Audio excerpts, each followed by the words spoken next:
Merci, Monsieur le Président.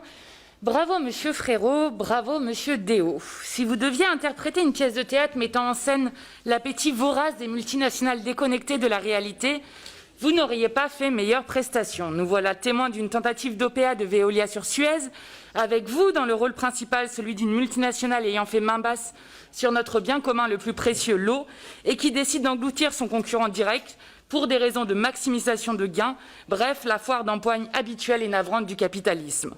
Il y a vous, le fonds de pension, adepte des partenariats publics-privés, qui ont été un si beau succès en matière de destruction méthodique de l'État, qui n'a jamais eu à gérer des réseaux d'eau, mais qu'importe lorsque le chèque promis aligne les zéros.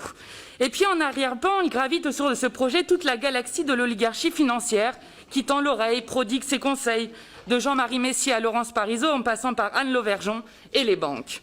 Le marché de l'eau, qui est déjà une aberration, nous rend spectateurs de petites manœuvres.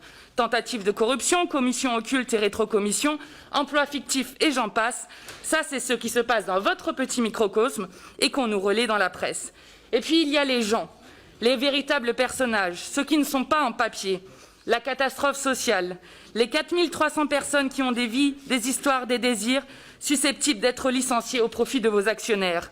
Messieurs, vous cherchez à faire plus d'argent sans même commencer par faire votre travail, celui d'entretenir correctement les réseaux de canalisation, alors qu'en France, 1 litre d'eau sur 5 est gaspillé dans des fuites. Vous refusez d'investir dans ces infrastructures pendant que nos compatriotes d'outre-mer, par exemple, sont plongés dans le désarroi le plus total pour s'approvisionner. Votre OPA va sans aucun doute avoir un impact sur la facture d'eau et la qualité de service. Même l'Association des maires de France et les régions de France le disent, sans être particulièrement des officines insoumises.